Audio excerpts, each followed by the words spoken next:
तो दोस्तों आज हम शुरू करेंगे माइक्रोसॉफ्ट एक्सेल की चौथी क्लास, जिसमें हम लोग सीखेंगे मार्कशीट बनाना। जी हाँ दोस्तों, अगर आप माइक्रोसॉफ्ट एक्सेल के अंदर मार्कशीट बनाना सीखना चाहते हैं तो हम किस तरीके से बनाते हैं वो हम लोग सीखेंगे अपनी आज की इस चौथी क्लास के अंदर। तो चलिए शुरू करते हैं माइक्रोसॉफ्ट एक्सेल की आज की चौथी क्लास।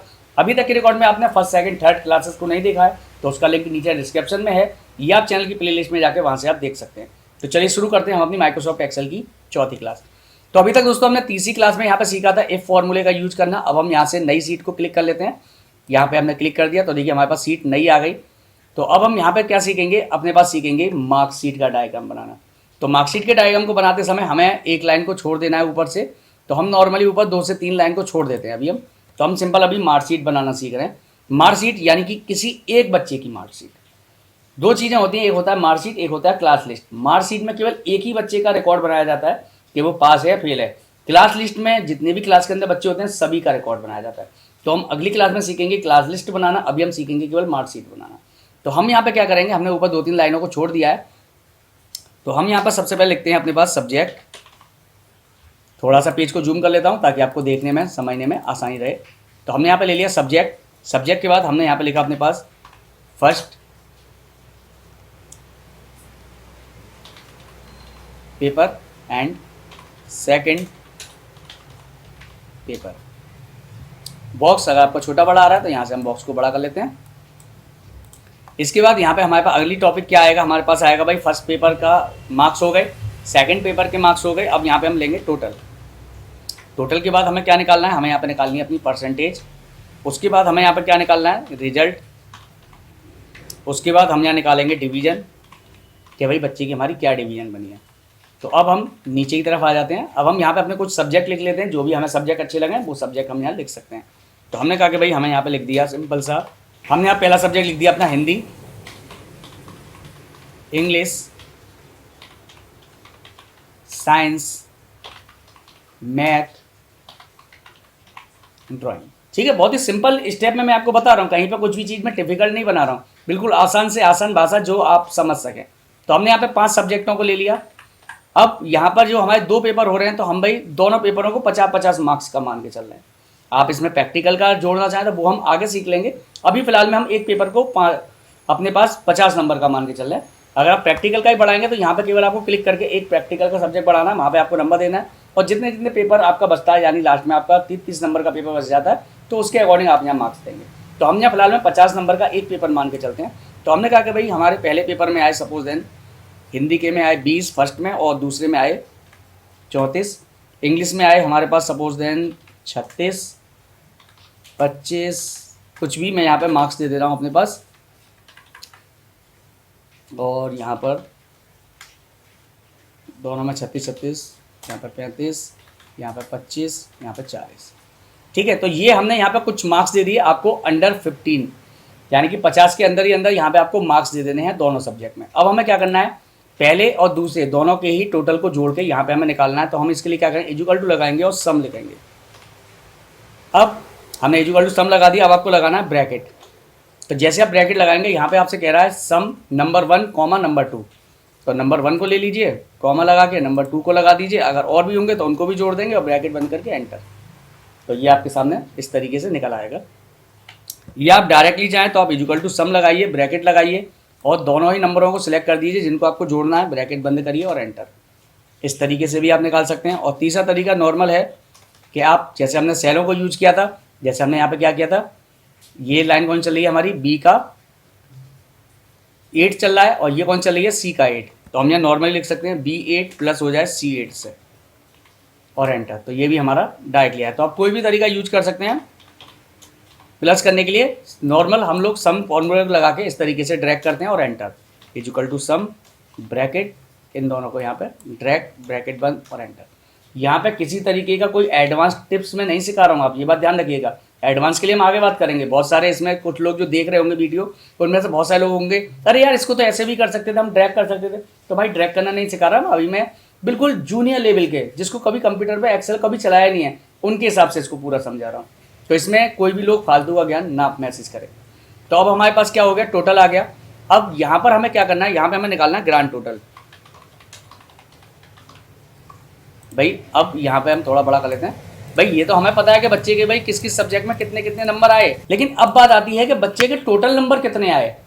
तो अब हम यहाँ पे क्या करेंगे, इक्वल टू लगाएंगे और सम लगाएंगे, यानी अब हम हिंदी इंग्लिश मैथ का जो टोटल है उसको जोड़ेंगे। तो हम पहले पे रखेंगे और नीचे तक ड्रैग कर देंगे जहाँ तक हमें जोड़ना है, ब्रैकेट को बंद करेंगे और एंटर। तो हमारे जो नंबर आए वो टोटल कितने आए हैं, 302 नंबर आए हैं हमारे पास टोटल।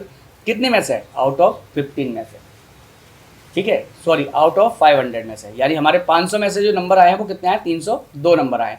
अब यहाँ पर बात आती है कि भाई बच्चे की परसेंटेज कितनी बनी। भाई सबसे बड़ी चीज़ तो यही है ना कि भाई बच्चे की परसेंटेज कितनी बनी। अब यहाँ पे तो परसेंटेज निकालते हैं हम किस तरीके से, वो समझ लेते हैं। तो एक तो होता है सबसे पहली कंडीशन जो हम नॉर्मली यूज करते हैं, तो हमने कहा 302 मल्टीप्लाई हो जाए 100 और डिवाइड हो जाए 100 से। तो ये है इसका पहला तरीका। और दूसरा तरीका होता है हमारे पास कि हमारे पास 302 नंबर आए हैं, कितने सब्जेक्ट में से, 5 में से, तो हम 5 का भाग दे देंगे। तो आप कोई भी तरीके को यूज कर लीजिएगा, आपका बहुत ही आसानी से परसेंटेज निकल आएगी। मैं यहाँ पे आपको दोनों तरीके समझा देता हूँ। तो मैंने यहाँ पर क्लिक किया, equal to 302 multiply 100 divided by 500 और एंटर। तो 60.4% आ गई हमारी। अगर मैं इसी चीज़ को डायरेक्ट लिखूँ तो इक्वल टू 302 भागे डायरेक्टली मैं सब्जेक्ट का भाग कर दूँ 5 का, तो एंटर, तो भी ये वही आएगा निकल के। तो हम कोई भी तरीके को यूज कर सकते हैं। तो परसेंटेज निकालने के लिए हम क्या करेंगे, यहाँ पर क्लिक करेंगे, इक्वल टू लगाएंगे, जहाँ पर भी हमारा ग्रांड टोटल आ रहा है उस पर क्लिक करेंगे और डिवाइड कर देंगे जितने सब्जेक्ट हैं, तो 3 और 2 5 और एंटर। तो हमारी परसेंटेज निकल के यहाँ पे आ गई। अब एक बच्चे का है तो एक ही बार परसेंटेज निकलेगी, एक से ज़्यादा नहीं निकलेगी। अब यहाँ बात आती है रिजल्ट की, कि भाई बच्चा पास हुआ या फेल हुआ। तो बच्चा हमारा पास कब होता है, जब हमारे बच्चे के सभी सब्जेक्ट में 33 से ज़्यादा मार्क्स हों, तब बच्चा हमारा पास होगा। और यदि किसी भी सब्जेक्ट में 33 से कम नंबर रह गए तो बच्चा हमारा फेल हो जाएगा। ठीक है, तो अब हम यहाँ पे उसी तरीके से यहाँ फॉर्मूला लगाएंगे, जैसे कि हमने अभी लास्ट वाली सीट में फॉर्मूला लगाना सीखा था डिस्काउंट वाला, जिसमें हमने इफ़ फॉर्मूले को यूज किया था, सेम वही फॉर्मूला अब हम यहाँ पे यूज करेंगे।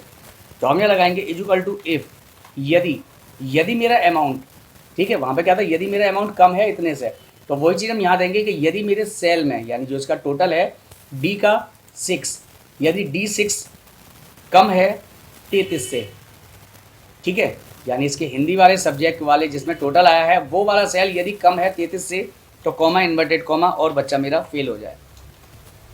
बहुत ही सिंपल है। बस अब आपको क्या करना है, इन्हीं फॉर्मूले को रिपीट करना है बार बार। तो हम कॉमा लगाते हैं आगे, अगला प्रोग्राम मतलब आगे की कंडीशन लिखने के लिए।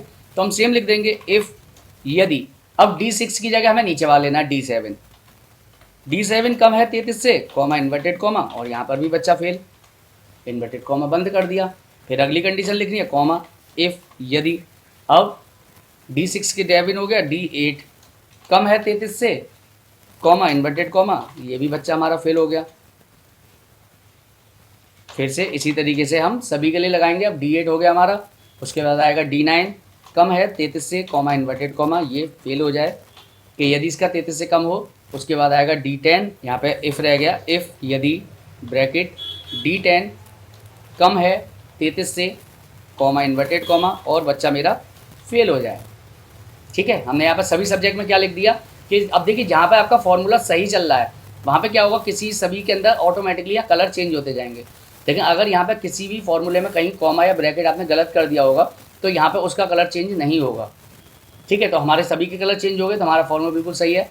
अब लास्ट में हम क्या करेंगे, कॉमा लगाएंगे और इन्वर्टेड कॉमा में लिख देंगे पास। ठीक है, इन्वर्टेड कॉमा के अंदर हमने यहाँ पे पास लिख दिया, ब्रैकेट ओपन और क्लोज, इन्वर्टेड कॉमा ओपन और क्लोज, और ब्रैकेट बंद करेंगे कब तक, जब तक हमारा ब्लैक वाला ना आ जाए। तो 3 4 5 हमने ब्रैकेट स्टार्ट किए थे, एक बार गिन लेते हैं। तो देखिए 1 2 3 4 और 1 5, तो हमारे 5 ब्रैकेट बंद हो गए और एंटर। तो हमारा बच्चा यहाँ पे पास हो गया। अब इसके बाद क्या है हमारे पास, डिवीजन। अब डिवीजन निकालने के लिए हमें यहाँ पे 2 फॉर्मूलों को एक संग यूज करना पड़ेगा, यानी 2 कंडीशन एक संग लगाएंगे, इफ़ और एंड। इफ़ यदि, एंड और, यदि मेरी परसेंटेज इतने से कम ना हो। ठीक है, बात समझ रहे हैं, यदि मेरी परसेंटेज इतने से कम ना हो और मेरा बच्चा पास हो तो मेरी डिवीजन ये बन जाएगी। जैसे कि हम यहाँ लगाते हैं अब इक्वल टू इफ़, तो मैं पहले यहाँ पे क्या करता हूँ, ये जो मैंने कंडीशन समझाई है इसको यहाँ से हटा देता हूँ और एंटर डिलीट कर देता हूँ। अब देखिए बात आती है यहाँ पे डिवीजन की। तो हम डिवीजन कैसे निकलती है, अब हम यह बात करते हैं कि भाई हमारे बच्चे की थर्ड डिवीजन कब बनती है। तो थर्ड डिवीजन कब बनती है, जब हमारी परसेंटेज 33 से ऊपर और 45 से कम हो, तब हमारी थर्ड डिवीजन बनती है। यानी कि 44.9 तक अगर किसी की परसेंटेज बनेगी तो उसकी थर्ड डिवीजन बनेगी। उसके बाद सेकंड कब बनती है, जब हमारी परसेंटेज 45 से कम हो 60 तक, यानी 45 से स्टार्ट हो रही हो 60 तक चल रही हो, तब हमारी बनती है सेकंड डिवीजन। और फर्स्ट कब बनती है, जब हमारी ज़्यादा हो बराबर हो 60 के, तब हमारी फर्स्ट डिवीजन बनती है। यानी 59.99 तक होगी तो हमारी सेकंड बनेगी, और जैसे ही यहाँ 60 होगी या 60 के बराबर होगी, ऊपर होगी, तो हमारी फर्स्ट डिवीजन बन जाएगी। अब हम इसके लिए यहाँ फॉर्मूला लगाते हैं, तो हमने कहा इक्वल टू इफ़ यदि एंड और यदि मेरी परसेंटेज किस में आ रही है, ई के 6 में, तो हमने E6 ले लिया, कम है 45 से कॉमा, और रिजल्ट बराबर। अब रिजल्ट से यहाँ पे क्या क्लियर हो गया कि भाई 33 से कम नहीं है उसका, क्योंकि हमने रिजल्ट लगाया इसलिए कि भाई हमने यहाँ पे इसलिए बनाया था भाई किसी सब्जेक्ट 33 से कम तो नहीं है, और यदि यहाँ पास लिख रहा है तो जाहिर सी बात सब में 33 से ऊपर है। तो हमने कहा इफ़ एंड यदि मेरी परसेंटेज 45 से कम हो और रिजल्ट बराबर, यहाँ पे इन्वर्टेड कॉमा में आपको पास लिखना है, ब्रैकेट बंद, इन्वर्टेड कॉमा बंद और ब्रैकेट बंद, एंड कॉमा इन्वर्टेड कॉमा, हमने यहाँ लिख दिया थर्ड डिवीजन और इन्वर्टेड कॉमा बंद। तो हमारी पहली कंडीशन यहाँ पे क्लियर हो गई, आपको समझ में आ जाएगी। अब चाहो तो इस पूरे फॉर्मूले को कॉपी पेस्ट कर लो, नहीं तो आप दोबारा लगाइए, क्योंकि आप एक फ्रेशर हैं और आप जितना प्रैक्टिस कर लेंगे उतना ही आपके अंदर इम्प्रूवमेंट आएगा, आप अपनी ज़िंदगी के सफ़र में आगे बढ़ेंगे। तो हमने कहा इफ़ यदि एंड और मेरी परसेंटेज वही ये वाली, अब कम है कितने से, 60 से, हमने दूसरी कंडीशन दी 60 से कम हो, कॉमा रिजल्ट ये आ रहा है बराबर, इन्वर्टेड कॉमा में यदि पास है तो इन्वर्टेड कॉमा बंद हो जाए, ब्रैकेट बंद हो जाए, कॉमा इन्वर्टेड कॉमा, और हमारी सेकंड डिवीजन बन जाए। कॉमा लगाएंगे, फिर से वही इफ़ एंड ब्रैकेट यदि मेरा परसेंटेज, अब यहाँ पे क्या है, ज़्यादा हो और बराबर हो 60 के, कॉमा परसेंट बराबर मेरा बच्चा इन्वर्टेड कॉमा में पास हो। डायरेक्टली आपको किसी सेल को लेना है तो बस आपको वहाँ पर क्लिक कर देना है, तो वो सेल यहाँ पे ऐड हो जाएगा, ब्रैकेट बंद, कॉमा इन्वर्टेड कॉमा, और यहाँ पे क्या बनेगी, अब बच्चे की फर्स्ट डिवीजन बनेगी, इन्वर्टेड कॉमा बंद। अब ये तो कंडीशन सब हो गई भाई, 45 से कम है तो 45 से कम है बच्चा पास है तो थर्ड डिवीजन, 60 से कम है बच्चा पास है तो सेकंड डिवीजन, 60 से ऊपर है या 60 के बराबर है तो बच्चा पास है तो बच्चे ही फर्स्ट। लेकिन अगर बच्चा फेल हो गया तो फिर कौन सी परसेंटेज बनेगी उसकी, तो हम उस कंडीशन में क्या करेंगे, फर्स्ट को इन्वर्टेड कॉमा बंद करने के बाद कॉमा लगाएंगे और इन्वर्टेड कॉमा को ओपन एंड क्लोज कर देंगे डायरेक्टली, और ब्रैकेट को बंद करेंगे जब तक कि ब्लैक ना आ जाए। तो हमने 3 बार यहाँ बंद कर दिया और एंटर। तो देखिए हमारी डिवीजन यहाँ पे बन के आ गई कि भाई हमारी डिवीजन कौन सी बनी है, फर्स्ट डिवीजन यहाँ पे बन के आ गई हमारे पास। तो आपको उम्मीद है समझ में आ गया होगा। अब हमें यहाँ पे ऊपर डालनी है अपनी हेडिंग, तो हम यहाँ सेलेक्ट कर लेते हैं सभी सेलों को और मर्ज करते हैं, और यहाँ हमने लिख दिया अपने पास मार्कशीट। इसके साइज़ को यहाँ पे इंक्रीज़ करना है, तो वही यहाँ से हम साइज़ को इसके को इंक्रीज़ कर लेते हैं, बोल्ड कर लेते हैं। अब यहाँ पे हमें क्या करना है, यहाँ पे हमें कुछ नाम वगैरह लिखने हैं, जैसे हमने कहा कि भाई बच्चे का हमें रोल नंबर देना है, रोल नंबर के बाद बच्चे का नेम लेना है, और यहाँ पे हम अपने स्कूल या कॉलेज का नाम दे देंगे, ठीक है। तो अभी फिलहाल में हमें नहीं चाहिए, तो हमने यहाँ पे ले दिया रोल नंबर कोई भी एक, और नाम दे दिया हमने अजय गुप्ता, ठीक है। तो हमारे पास इस तरीके से हमारा डायग्राम बन के आ गया। अब ये जो एरिया है इसको मैं यहाँ से डिलीट कर देता हूँ। अब आपको वही फॉर्मेटिंग करनी है, तो आप पूरे सेल को सिलेक्ट करिए, जो भी आपके हाईलाइट पॉइंट्स हैं उनको आप सिलेक्ट कर लीजिए। तो देखिए हमारे पास मार्कशीट हमारा हाईलाइट पॉइंट है, हमने इसको सिलेक्ट किया, हमने यहाँ से इसको रेड कर दिया, या इसको मैं कर देता हूँ यहाँ से येलो, ये भी नीचे का हमारा हाईलाइट पॉइंट है तो हमने इसको भी येलो कर दिया, या मैं इसको कर देता हूँ ब्लैक। अब इसके अंदर फॉन्ट नहीं दिख रहा तो हम यहाँ फॉन्ट को करेंगे वाइट, ताकि ये चमके आराम से, और ये भी हमारा मेन है मैटर, तो हम इसको भी यहाँ पे कलर दे देते हैं। अब ये हमारी हेडिंग है। अब देखिए एक चीज़ और मैं आपको बता दूँ, मान लेते हैं कि हमने इसमें कोई हेडिंग कलर डाला और यही हेडिंग कलर हमें इसमें डालना है। अब हमें क्या करना पड़ा, सभी को सिलेक्ट करेंगे, फिर यहाँ से हम कलर देंगे और इसको फॉन्ट को कलर देंगे। तो अगर हमें किसी की फॉर्मेटिंग को कॉपी करना है तो हम इस एरिया को सिलेक्ट करते हैं, यहाँ से क्लिक करते हैं फॉर्मेट प्रिंटर पर, और जिस पे भी हमें अप्लाई करना है उस पूरे एरिया को सिलेक्ट करेंगे और छोड़ देंगे, तो उसके अंदर वो सभी हेडिंग डल के आ जाएंगी।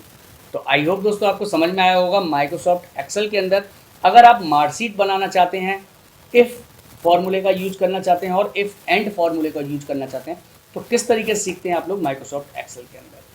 तो उम्मीद है दोस्तों कि आपको आज की चौथी क्लास भी समझ में आई होगी कि माइक्रोसॉफ्ट एक्सेल के अंदर हम लोग किस तरीके से काम करते हैं और किस तरीके से माइक्रोसॉफ्ट एक्सेल के अंदर अपनी पर्सनल और प्रोफेशनल फाइलों को बनाते हैं।